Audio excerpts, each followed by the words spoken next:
Hey, what's up, everybody? My name is Matt. Now, how many times this past month, have you had to call something or someone out for being unfair? I mean, think about it. The ref at the game the other night, or maybe it was a friend that cheated in a game that you were playing, or maybe it was a sibling. It was definitely probably a sibling, right?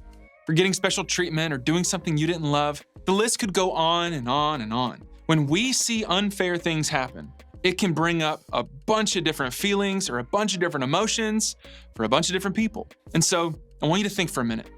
What are the top 2 feelings that you experience when something unfair happens? Is it sadness? Is it disappointment? Is it anger or insecurity? Is it frustration? I know for me, whenever I feel like this, whenever I feel like something unfair has happened, typically for me, I get very frustrated, but it all stays internal. Like, I don't know that I ever blast it out to the world that something's unfair. It sits within me and it wrestles with me and it messes with me. It happens to me whenever I feel overlooked, whenever I feel like I deserve an opportunity, but other people get them and I don't. I just start to question why. And it's frustrating, it's aggravating, and it's never a good thing. Now, unfortunately, we know that life doesn't always end up the way that we think it's supposed to be. We see unfair things happen in life all the time. We see that kid finally stand up to the bully in class, only to be the one that gets in trouble for being disruptive. All the while, everyone knows that it's the bully who instigated things. Or you see a student who sleeps in class and they get an A, but then another person who studied for hours and they get a C. That's not fair. Or maybe you see or you read or you hear about unfair things happening to people around the world, all these injustices going on around the world. When something feels unfair, it can bring up a lot of emotions in a person, which is totally understandable. We want things to be made right. But where's the justice in all of this? So with that in mind, today we're gonna look at a time when Jesus did the exact opposite. Something unfair happened, and a lot of people considered it unfair, but he acted in a way that was completely opposite to how most of us do. Now, for the last few weeks, we've been talking about the things that Jesus said and did before he was crucified. But this week, we're gonna talk about something that Peter, one of Jesus's disciples, did to Jesus before the crucifixion. See, Jesus had different types of friendships with all of his disciples. And this makes sense. I mean, we all do the exact same thing. We've all got some friends we sit with at lunch or that we do schoolwork with, but then we also got a different set of friends that we go to a party with on the weekends. And then there's a whole other set of friends that maybe have the house to hang at because they got all the fun stuff and the pantry stocked and they got a pool. I mean, that alone is why I go hang out with someone, right? Now, one of Jesus's friends named Peter was the friend that you don't want to take to a party. Because Peter's the kind of guy who would say something offensive to somebody, and before you know it, there's a fight happening. Why? Because Peter was there. He's the type of friend who always seemed to say or do something without fully thinking it through. Now, some of you may have a friend like that, and before you start looking around the room and pointing eyes at them, realize that it also may be you. See, Peter was the kind of follower of Jesus that I love, because every one of us can relate to him. We can see the way he lived and listen to the things that he did and realize that's a lot of me too. And in this particular situation, Jesus was finishing up dinner with his disciples after sharing some difficult news with them. He had just shared that one of the disciples who's sitting around this dinner table was going to betray him. Can you imagine? You're sitting there with all the disciples of Jesus, and Jesus says, now one of you will betray me. Now, we know that the betrayal was of one person. His name's Judas. And Judas's betrayal would lead to Jesus' death. Now, even in popular culture today, thousands of years later, the name Judas is connected to betrayal. But Jesus knew that technically all of his friends would abandon him. And that's what he was telling them. And so, of course, Peter is the one who responds of all the crew, and he speaks up without even thinking it through. Check it out what he said. So they're sitting around the table, and Peter declared, even if everyone else deserts you, I will never desert you. And Jesus replied, I tell you the truth, Peter, this very night, before the rooster crows, you will deny 3 times that you even know me. No, Peter insisted. Even if I have to die with you, I will never deny you. Now, at this point in their lives, the disciples had been learning from Jesus' teaching for years. Everything that Jesus ever said would happen, it happened. But our friend Peter was convinced that he would never deny Jesus. There's no way that he would betray his teacher, his friend, the person he's following.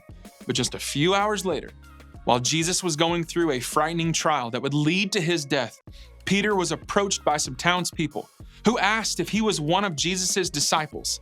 And 3 different times, one right after the other, Peter denied that he even knew Jesus, his teacher, and his friend. What would you do if your best friend acted like they didn't even know you on the most difficult night of your life? Would you want to get them back for what they did? Maybe you'd want to drop them as a friend forever. Maybe for some of you, you'd feel like I need to betray them in return. I mean, after all, it would kind of be fair, right? Well, here's what Jesus did. See, after being resurrected, Jesus decided to surprise his disciples with a beachside breakfast. Here's what happened. It says, after breakfast, Jesus asked Simon Peter, "Simon, son of John, do you love me more than these?" "Yes, Lord," Peter replied. "You know that I love you." "Then feed my lambs," Jesus told him. And then Jesus repeated the question, "Simon, son of John, do you love me?" "Yes, Lord," Peter said. "You know I love you." "Then take care of my sheep," Jesus said. And a third time he asked him, "Simon, son of John, do you love me?" And at this one, Peter was hurt that Jesus asked the question a third time. And he said, "Lord, you know everything. You know that I love you." And Jesus said, "Then feed my sheep."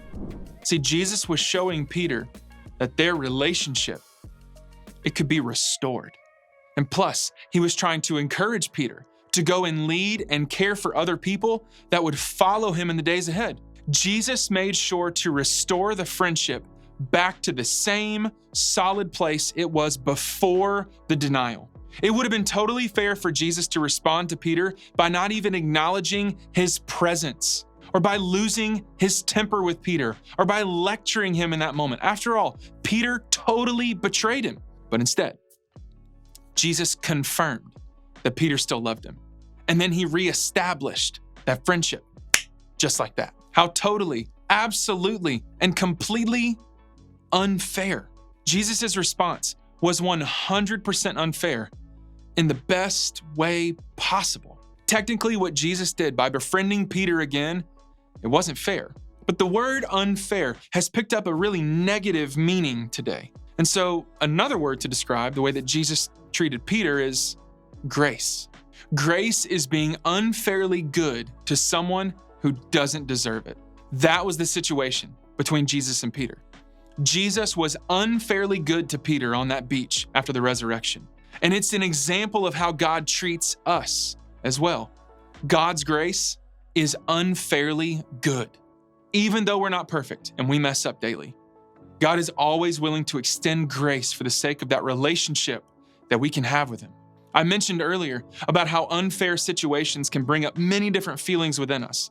When a person is treated unfairly in a negative way, it can create feelings of anger, or frustration, or hopelessness, or fear, or maybe for some of you, it just makes you have a low self-esteem.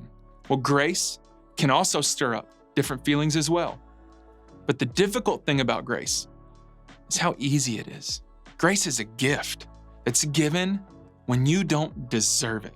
Let's think about it this way. Imagine if I were to Venmo you $10 right now. Let me get it pulled up. Got Venmo, okay? Now, to some of you, this $10, it may not seem like much, but to me, that's a lot. Guys, that's a few Crunchwrap Supremes. Do you understand how good your day is gonna be if you get a few Crunchwrap Supremes? Now, imagine if a friend sent you $10 for no reason at all one day at school. Now, that would be surprising, but it would also be great. So now imagine the situation a little more. Imagine if it was a friend whose feelings you had hurt the day before. You were just a jerk to him and you knew it. And you were mad about something else and they just happened to be the one that talked to you next, and so you blew up on them. They had no clue that you were upset, and then you took your frustration out on them. They were just an innocent bystander, but you were wrong, and then you felt bad, and you'd planned on apologizing the next day. But as you walked up to that person, they spoke first, and they said, "Hey, I know this is random, but I'd love to grab lunch with you today. I just Venmoed $10 to you. You wanna go get something and then we can talk? Let's go hang out." Now, I know that's an example that you may feel like is never gonna happen to you. But the moment I start talking through it, there's still probably something in your heart that feels it, that understands what that would be, that understands the feeling that would happen after that, because that's the power of grace. It means something, and it's difficult to know how to respond to it. It's difficult to take a gift like that because you feel like you don't deserve it. If anything, you feel like you probably deserve the opposite. And so as a result, you feel kind of ashamed, or maybe you feel embarrassed whenever you try to receive grace. You'd rather them be mad at you than give you a gift. Why? Because it doesn't seem fair, and therefore it's hard to receive it. God is ready and willing to treat all of us the exact same way that Jesus treated Peter. When you mess up, God's always willing to forgive you and to show you grace. That's just who God is. But the question is, are you ready to receive it? In fact, the very first thing that I want you to do in response to God's grace, there's two things you need to do. The first one is you just need to accept it. Grace is a gift that we don't deserve, an unfairly good gift. So don't reject the gift out of pride or as a way to punish yourself. Accept the opportunity to have a good relationship with God. For some of you, it might feel difficult to accept it. That's my story. Accepting grace is one of the hardest things that I feel like I've had to figure out because of the way I think about things, because of the feeling I have about things being unfair. But I promise you, it is as simple as just accepting the grace, as just receiving the forgiveness. And then when you mess it up and when you don't get it right, you try again. You start to train yourself to become someone who can receive grace and who can live with grace. For some of you, it might feel like it's a huge relief, and that's a normal feeling too. For some of you, it might feel like, I've just been waiting on this. And so the first thing you need to do is you need to accept it. Accept God's grace and His forgiveness because it's meant for you. And when it comes to grace, being unfair is actually okay because God's grace is unfairly good. And then the next thing, the second thing you need to do is you need to share it. Share that grace. 3 different times, Jesus asked Peter if he loved him. And by the third time, Peter was almost hurt by the question. And then Jesus' response was, feed my sheep. Now, this wasn't literal.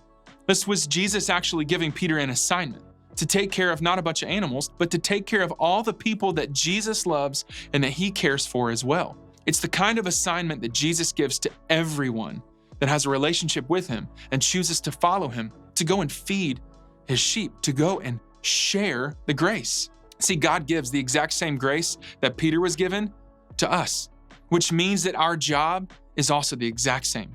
When people don't deserve it, you show them the same grace that you were given. It's a gift that is meant to be shared. When someone at school yells at you for something that you didn't even do, or maybe you did something accidentally, you show them grace even when they don't deserve it.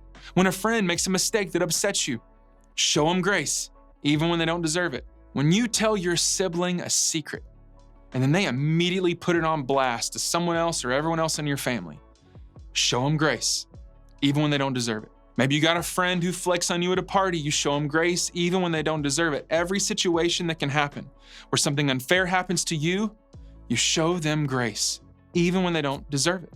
I want you to imagine, what would change if you saw God as wanting to give you unfairly good grace? And then you accepted it. Imagine how different your life would look, or the world around you would look, if we were more intentional about receiving and giving grace, sharing it. So when you head to your small groups, I want you to think about what a fair response would be if you disappointed someone, or you abandoned them, or you let them down. And then I want you to imagine what God's unfairly good response to you would be. Because the best part is, you can be confident that God's grace is unfairly good.